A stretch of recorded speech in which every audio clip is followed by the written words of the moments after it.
জনপ্রতিনিধি নির্বাচন করার সিস্টেম যদি আমাদের না থাকে, তাহলে আমরা সংস্কার কিংবা তরুণদের রাজনৈতিক ক্ষমতায়ন আমরা কিভাবে করব? সেজন্য নির্বাচনটা জরুরি এবং আমরা মনে করি যে বেশিরভাগ মানুষই এটা উপলব্ধি করতে পেরেছে। ডিসেম্বরের মধ্যে একটা ইলেকশন দরকার। আমরা প্রধান উপদেষ্টাকে বলেছি ডিসেম্বর কিংবা আপনি যদি মনে করেন 1-2 মাস প্লাস মাইনাস হতে পারে, আপনি সুনির্দিষ্টভাবে আমাদেরকে একটা মাস জানান। কারণ বাংলাদেশের গত 16 বছরের অভিজ্ঞতায় আমরা ভোট এবং নির্বাচন নিয়ে এখন একটা অনিশ্চিত একটা গন্তব্যের আমরা পরিস্থিতি দেখতে পাচ্ছি, যেটা দেশবাসীকে নতুন করে আতঙ্কিত করছে। আমরা জানি যে তারুণ্যের কি বিশাল ভূমিকা গণ অভ্যুত্থানে ছিল, বাংলাদেশের ইতিহাসের প্রতিটি পর্বে ছিল। আমরা দেখেছি ছাত্রদের কি বিশাল ভূমিকা ছিল। বাংলাদেশের নিকট অতীত ইতিহাসে সবার আগে এই তারুণ্যের জয়গান মূলধারা রাজনৈতিক দলগুলোর বাইরে যেটা শুরু হয়েছিল, সেটা কিন্তু 2018 সালে কোটা আন্দোলনের মাধ্যমে, যেখানেও কিন্তু শুরু হয়েছিল অনেকটা রাজনৈতিক প্ল্যাটফর্মের বাইরে। পরবর্তীতে কিন্তু সব রাজনৈতিক দলের সেখানে সমর্থন ছিল, কিন্তু যার মাধ্যমে শুরু হয়েছিল তারুণ্যের ধারক হিসেবে যিনি রাজপথে সেটা শুরু করেছেন, আজকে তিনি আমাদের মাঝে উপস্থিত রয়েছেন। নুরুল হক নূর, গণ অধিকার পরিষদের সভাপতি, ডাকসুর নির্বাচিত ভিপি। এবং আমরা দেখেছি ছাত্রলীগ, যুবলীগ এবং রাষ্ট্রযন্ত্রের নিপীড়নের বিরুদ্ধে অত্যন্ত দৃঢ়তা নিয়ে, সাহস নিয়ে রাজপথে থেকে তিনি লড়াই করেছেন, সংঘবদ্ধ করেছেন। আমি ওনাকে যুগপন্থী আন্দোলনের শরিকের রাজনৈতিক দলের নেতাকে আজকে আমাদের কি রাজনৈতিক অধিকার কিভাবে পুনরুদ্ধার করব, ভোটের অধিকার কিভাবে পুনরুদ্ধার করব, যেটার জন্য ওনাদের এই দীর্ঘদিনের রক্তক্ষয়ী সংগ্রামে উনি ওনার দল থেকে করেছেন। আপোষহীনভাবে যে কোনো লোভ, লালসা, ভীতি প্রতিহত করে উনি অনেক গণতন্ত্রের পক্ষের যে রাজনৈতিক দলগুলো রয়েছে সবার সাথে কাঁধে কাঁধ মিলে ওনারা ছিলেন। আমি ওনার কাছ থেকে আজকে একটু শুনতে চাই কিভাবে আমরা আমাদের ভোটাধিকার নতুন করে পুনরুদ্ধার করবো ইনশাআল্লাহ। ধন্যবাদ। বিসমিল্লাহির রহমানির রহিম। প্রথমেই আমি ধন্যবাদ জানাচ্ছি বিশেষ করে এই প্রোগ্রামটি যারা নিয়েছেন, চিন্তা ভাবনা করেছেন, যাদের মাথা থেকে, বিশেষ করে এই সময়ে এই প্রোগ্রামটা আমি মনে করি বিএনপির মতো একটা বড় রাজনৈতিক দল এবং যারা মানুষ মনে করে যে আগামীতে একটা ফ্রি ফেয়ার ইলেকশন হলে তারা সরকার গঠন করবে, সুতরাং তাদের চিন্তা ভাবনা এবং অন্যান্য স্টেক হোল্ডারদের সাথে সেটার কানেক্টিভিটি, এই বিষয়টা জনসম্মুখে আসা দরকার ছিল। সেজন্য আমি ধন্যবাদ জানাচ্ছি এই প্রোগ্রাম আয়োজন করার জন্য। এবং আমি একটা প্রোগ্রাম দেখে মাহাদেবীকে ফোন দিয়েছিলাম চট্টগ্রামের। এমনিতেই নারায়ণ ব্যস্ততায় এই ধরনের প্রোগ্রাম কম দেখা হয়, কিন্তু আমি শুনেছিলাম কয়েকজনের বক্তব্য। তো আমাকে এইখানে দাওয়াত করবে এটা আমি জানতাম না, তো এমনি বক্তব্য দেই। কিন্তু এইখানে আমরা দেখতে পাচ্ছি আমাদের সমসাময়িক অনেক নেতৃবৃন্দ আছেন, আমাদের চেয়ে মেধাবী। এবং বিশেষ করে আমি পরিচিত জায়গা থেকে মিডিয়া বা বিভিন্ন কারণে আমার একটা পরিচিত হয়েছে, কিন্তু এখানে যারা বসে আছে ছাত্র দল, যুব দল, স্বেচ্ছাসেবক দলের, আমি নিপীড়িত হয়েছি। আমার গল্পটা কিংবা আমার সিনারিওটা সবাই দেখেছে, আর অনেকের আছে তারটা দেখে নাই। এইবার যখন আমি জেলখানা থেকে এই ডিবির কার্যালয়ে গিয়েছিলাম, তখন আমি দেখেছিলাম যে আসলে বিএনপির সিনিয়র নেতাদের সাথেও কি ধরনের আচরণ করা হয়েছে কল্পনা করা যায় না। কিন্তু বের হয়ে একটা বাস্তব কিংবা ওখান থেকে ভেবেছি যে মানুষ এটা কিভাবে পারে যে এত নির্যাতন নিপীড়নের পরেও আদালতে কিংবা প্রিজন ভ্যানে তার কর্মীদের উদ্দেশ্যে হাত নেড়ে হাসি মুখে একটা আপোষহীন ভাবমূর্তি তাদের কাছে প্লেস করাটা। অথচ এইবার যাদেরকে গ্রেপ্তার করা হয়েছে সিনিয়র নেতৃবৃন্দ, টুকু ভাই তো সামনে আছেন, আরো কয়েকজন ছিলেন ছাত্রদল, আমাদের আরিফ ভাইয়ের নামটা ভুলে গেলাম, ভাই জাফর ভাই হাঁটতে পারতেছিল না, ব্লু ভাইয়ের ছেলে। তারপর আমাদের এইদিকে আরো যারা অসীম ভাই, এইদিকে মিল্লাত ভাইয়ের মতো সিনিয়র এবং ডিসেন্ট পলিটিশিয়ান, অনেক সিনিয়র নেতৃবৃন্দ ছিলেন, পার্থ ভাই, আমরা তো একই জায়গায় ছিলাম। এমন কোনো মানুষ নাই যে যার সাথে শুধু দুর্ব্যবহার না, অমানবিক ব্যবহার করেছে।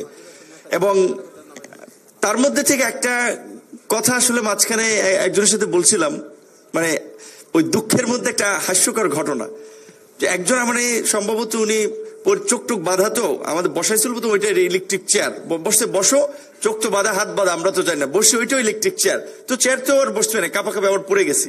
তারপরে টিম আছে, বিভিন্ন টিম তার জিজ্ঞাসাবাদ করেছে। তার মধ্যে একটা টিমের একজন উনি বলছে যে ঢাকা ইউনিভার্সিটির আপনার 7-8 সেশনের ছাত্র, তো বলছে যে ইউনিভার্সিটি তুই তুমি করে বলি। উনি আমার কাছে জিজ্ঞেস করলো যে আচ্ছা ভাই, তোর সাথে তো তারেক রহমানের কথা হয়, আন্দোলনেও তো ষড়যন্ত্র আছে, উনি লোকটা কেমন একটু বলতো দিই, তোদের সাথে তো কথাবার্তা হয়।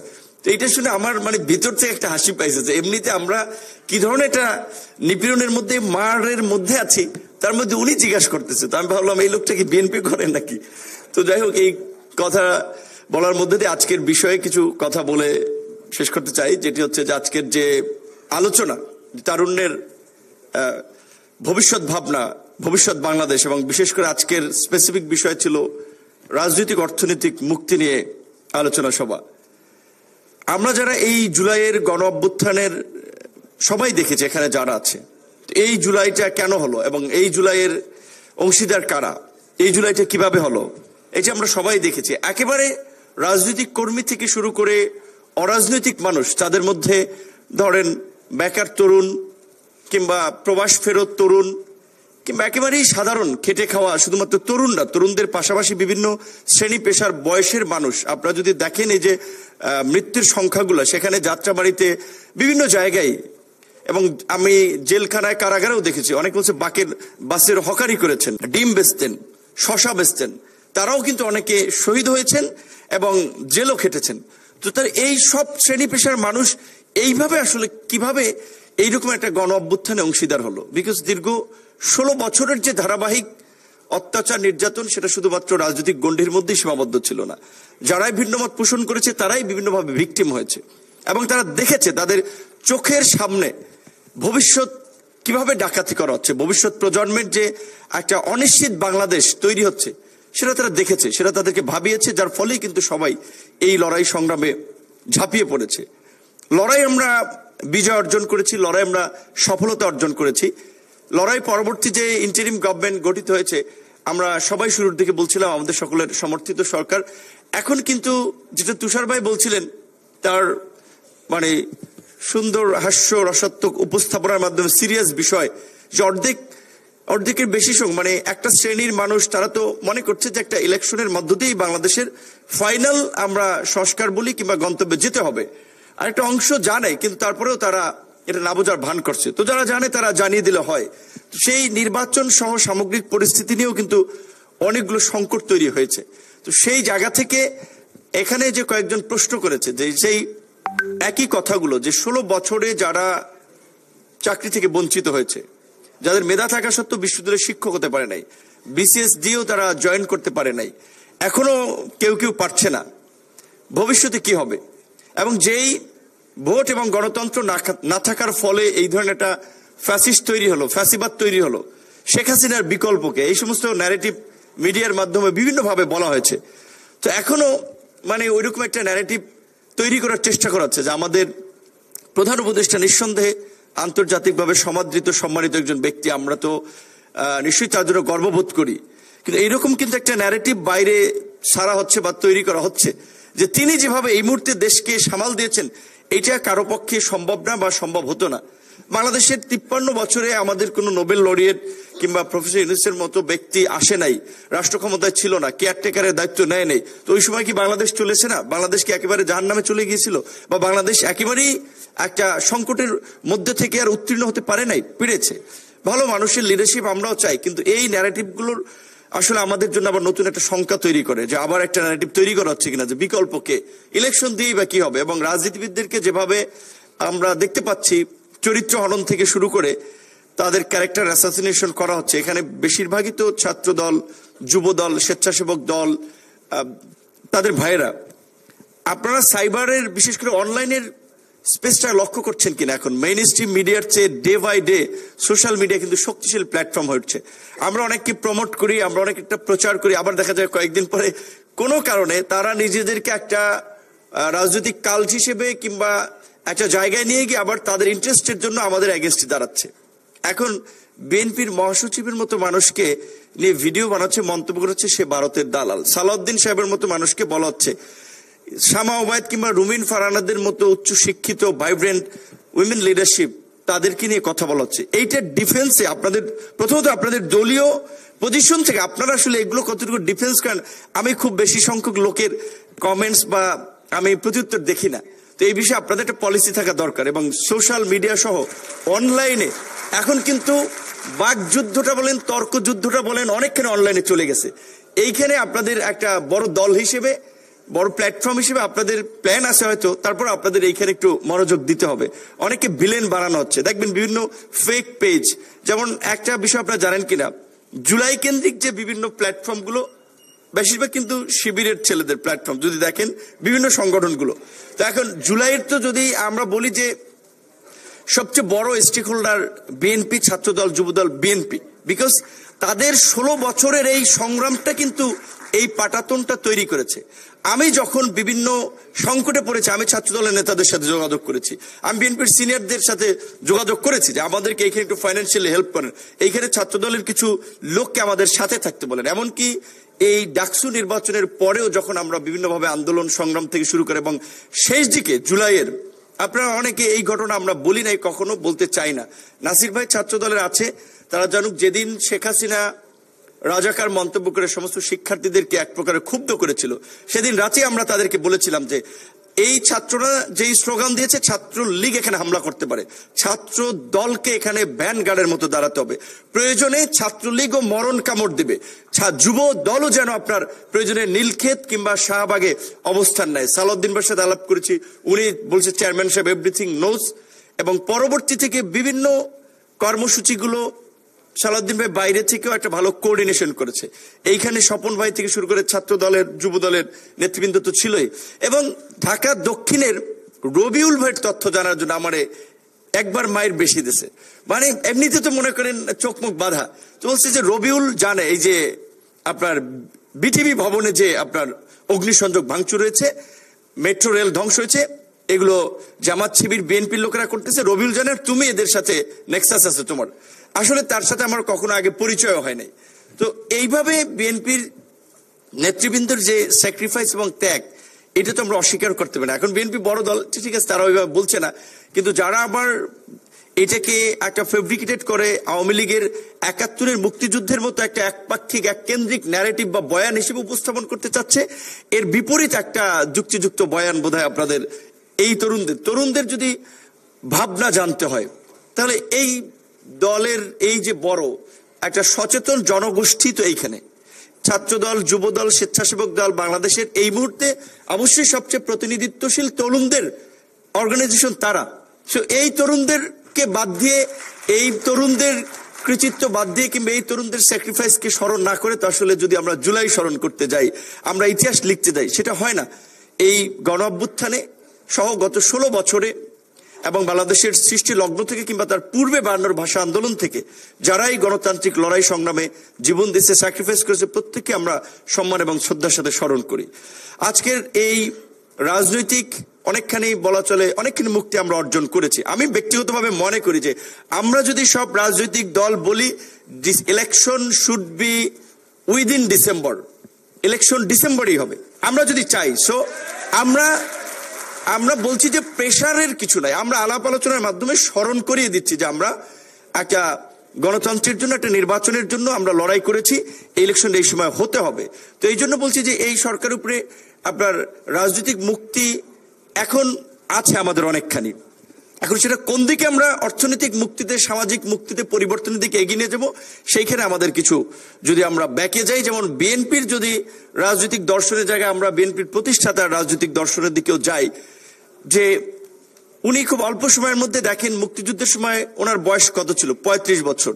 সে সময় কিন্তু তিনি আপনার বাঘা বাঘা নেতাদের ভিড়ে কিংবা তাদের নিঃস্বতার মধ্যেও কিন্তু তিনি ঘোষণা দিয়েছিলেন উই রিভল্ট।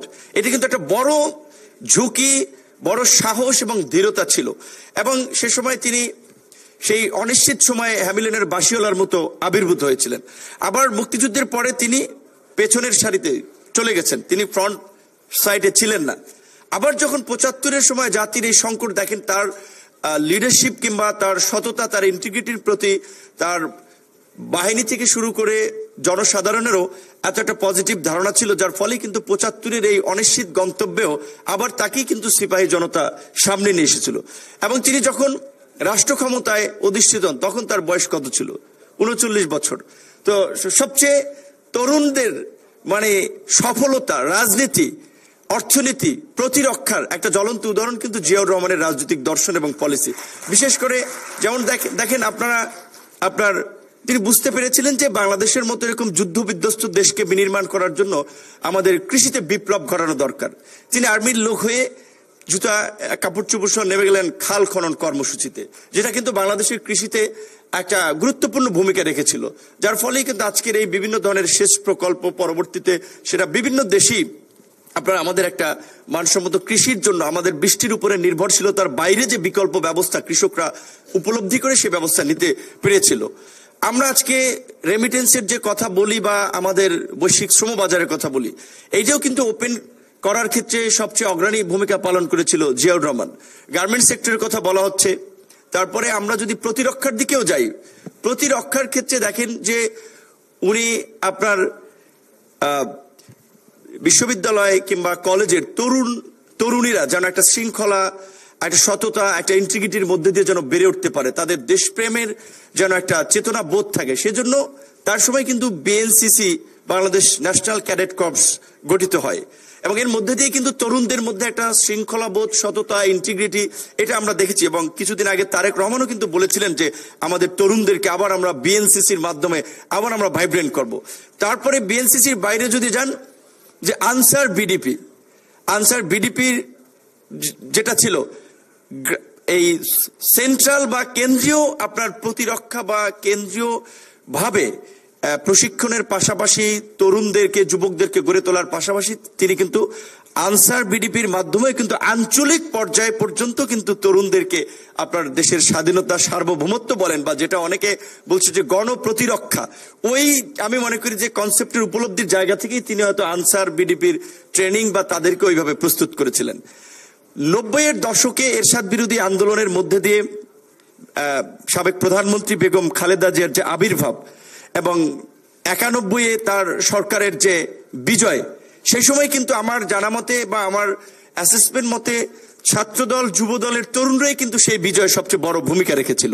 সো এই দলটা তো তরুণদের অংশগ্রহণ এবং তরুণদের সংগ্রামের মধ্যে দিয়েই কিন্তু আজকের এই জায়গায় এসেছে এবং রাষ্ট্রীয় আমরা অর্থনৈতিক পলিসি কিংবা সামাজিক পরিবর্তন, নারীর ক্ষমতায়নের বেশ কিছু উদাহরণ এবং দৃষ্টান্ত আমরা জিয়াউর রহমান থেকে খালেদা জিয়ার সরকারেও দেখি। দেখেন 91-এর খালেদা জিয়ার সরকার এসে উপলব্ধি করতে পেরেছিল যে এখানকার গ্রামীণ, বিশেষ করে আমরা তো দারিদ্র সীমার এখনো যে আইএলওর হিসেবে বলা হচ্ছে আপনার বা ইন্টারন্যাশনাল বিশ্ব ব্যাংক যেটা বলছে যে 18 থেকে 20% দারিদ্র্যের হার বা আপনার মানুষ দারিদ্র সীমার নিচে বাস করে, কিন্তু আইএলওর হিসাবটা হচ্ছে যে কোনো ব্যক্তি যদি 3822 টাকা খাদ্য এবং অন্যান্য দ্রব্য সামগ্রী, অন্যান্য নিত্য প্রয়োজনীয় সামগ্রীতে ব্যয় না করতে পারে তাহলে সে দারিদ্র সীমার নিচে বাস করে। কিন্তু এখনকার বর্তমান প্রেক্ষাপটে 3800 টাকা দিয়ে একজন ব্যক্তি ব্যাচেলর লাইফ লিডও করতে পারে না, পরিবার তো দূরের কথা, তাহলে দারিদ্র সীমার নিচে বাস করা জনগোষ্ঠীর সংখ্যা হবে আমাদের আরো বেশি। ঠিক একইভাবে আমরা যদি বেকার জনগোষ্ঠীর কথা দেয়, যেগুলো আইএলওর হিসেবে বলা হচ্ছে শিক্ষিত তরুণ হচ্ছে আপনার 28 লাখ, আইএলও বলছে যে সপ্তাহে যদি কেউ 1 ঘন্টা কাজ করে তাহলে তাকে বেকার বলা যাবে না। এখন আইএলও হয়তো ইউরোপীয় স্ট্যান্ডার্ডে হিসেব করছে যে 1 ঘন্টা কাজ করলে ইউরোপের স্ট্যান্ডার্ডে হয়তো কোনো মানুষ টাইনে টুইনে 1 সপ্তাহ চলতে পারে, কিন্তু বাংলাদেশে তো একদিন কাজ করে পরের দিন চলা যায় না। তাহলে বাংলাদেশের যদি প্রকৃত বেকারের হার দেখি, শিক্ষিত বেকার সেটা 28 লক্ষ থেকে আই থিঙ্ক মিনিমাম হইলো আপনার 60 থেকে 70 লক্ষ হবে। এবং আইএলওর আরেকটা হিসেবে বলছে যে 15 থেকে 29 বছর বয়সী তরুণ যারা ওই আইএলওর হিসেবে 1 ঘন্টাও কাজ করে না, তাদের সংখ্যা 1.25 কোটি। এটি কিন্তু আমাদের জন্য খুব একটা চিন্তার বিষয়। তাহলে এই 1.25 কোটি তরুণ যাদের বয়স আপনার এই যে 15 থেকে 29, তারা কাজ করছে না, তাহলে তারা কি করছে? তাহলে ওই যে ইংরেজিতে একটা প্রবাদ আছে যে আপনার idol brain is evil workshop, তাহলে তো অলস মস্তিষ্ক শয়তানের কারখানা। তাহলে আগামীতে কিংবা এখনকার আপনারা চিন্তা করছেন পুরো দেশকে নিয়ে, এই তরুণদের কর্মসংস্থান কেন্দ্রিক এখনই কিন্তু আপনাদেরকে একটা মাথায় নিতে হবে। এবং বিশেষ করে আমাদের জনগোষ্ঠীর এখন প্রায় 65% তরুণ যাদের বয়স হচ্ছে বিলো 40। তো আমি মনে করি যে বিএনপি যদি তার সূচনা লগ্ন থেকে তার রাজনৈতিক যাত্রা মনে রাখে যে একেবারে তার প্রতিষ্ঠাতা থেকে শুরু করে 90-এর পরবর্তী সময় পর্যন্ত তরুণদের যে কন্ট্রিবিউশন, আগামী নির্বাচনে অন্তত পার্লামেন্টের অর্ধেক তরুণদেরকে আপনার সংসদ সদস্য হিসেবে বিভিন্ন জায়গায় মনোনয়ন দেওয়া উচিত। কারণ এখনকার সেন্টিমেন্ট পাসটা কিন্তু তরুণদেরকে নিয়ে। শুধু এই তরুণদেরকে যদি আপনি রাষ্ট্রীয় পলিসি থেকে দূরে রাখেন, তাদেরকে যদি রাষ্ট্র পরিচালনার কাজে সম্পৃক্ত না করেন, যারা 65% মোট জনসংখ্যার। মঈন স্যার আছেন, স্যার শিক্ষক মানুষ, উনি তো এগুলা বাস্তবতা ভালোই রিয়েলাইজ করতে। আমি স্যারকে বলবো আপনার স্থায়ী কমিটির আলোচনা হইলে এটা স্যার আপনাদের তোলা দরকার, অন্তত 50% মনোনয়ন তরুণদেরকে দেওয়া উচিত। তাহলে আপনারা বলতে পারবেন যে এই দলই তো তরুণদেরকে ওইভাবে ধারণ করতেছে।